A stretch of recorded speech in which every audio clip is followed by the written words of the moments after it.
Hi everyone, welcome to our channel. আজ একটি chicken biryani recipe আমি আপনাদের সাথে শেয়ার করছি। স্টেপ বাই স্টেপ তোমরা একটু এটি ফলো করে নেবে। সেদ্ধ আলুতে আমরা হলুদ নুন মাখিয়ে ফ্রাই করে নেব। কড়াই বসিয়ে নিচ্ছি, তেল দিয়ে নিচ্ছি এবং আলুগুলো এক এক করে দিয়ে দেবো। ফ্রাই করে নিলাম।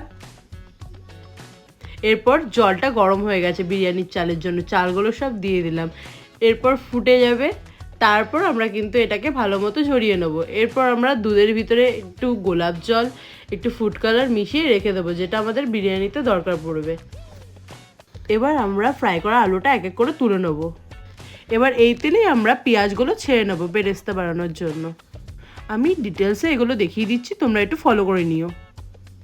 বেরেস্তাগুলো তুলে নিয়েছি, রেডি হয়ে গেছে। এরপর চিকেনে আমরা নুন হলুদ সব মিশিয়ে এটাকে ম্যারিনেশন করে নেবো। এরপর এটা আমরা এক এক করে আবার সেই তেলেই ফ্রাই করে নেব। ভালো মতো উল্টে পাল্টে নেব এবং তুলে নেব। ডিপ ফ্রাই করার পর আমরা এটা মশলা দিয়ে কষিয়ে নেব। মশলায় পেঁয়াজ রসুন আদা যা যা রয়েছে তাই দেওয়া আছে। এরপর আমরা এটা ভালো মতো কষিয়ে নেবো যতক্ষণ না এটা ভালো মতো ফ্রাই হয়ে যায়, মশলাটাকে টেনে নেয়। টা তুলে আমরা ভালো মতো দেখিয়ে দেবো। মশলাটা প্রায় টেনে এসছে। এবার একটি পরিষ্কার কড়াইতে তেল আর ঘি স্প্রেড করে নেব। তারপর তাতে রাইস দিয়ে দেবো এক এক করে এবং যা যা আমরা সামগ্রী তৈরি করেছিলাম তাতে এক এক করে আমরা সাজিয়ে নেব। রং, তারপর সে বেরেস্তা, আলু, চিকেনগুলো, আবার তাতে একটু বিরিয়ানির স্পেশাল মশলা, তাতে ঘি এবং এরকমই আরও দুটো লেয়ার আমরা তৈরি করে নেব এক এক করে। ডিটেলে যদি কোনো মশলা জানতে চাওয়ার হয় তাহলে আমাকে কমেন্টে অবশ্যই জানিও, আমি জানিয়ে দেবো কী কী দরকার এতে। আবার তোমরা দেখে নাও, আমরা স্টেপ বাই স্টেপ বিরিয়ানির লেয়ারগুলোকে এক এক করে তৈরি করে নেব।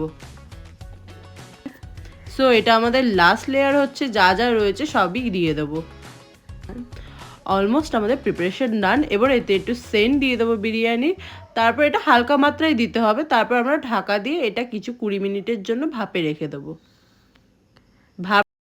তোমরা দেখতেই পারছো আমাদের বিরিয়ানি রেডি হয়ে গেছে। এবার আমরা সার্ভ করে নিচ্ছি। এটা আমার দিদি ফার্স্ট ট্রাই করেছে, এবার শুনবো ওর কেমন লেগেছে এটা।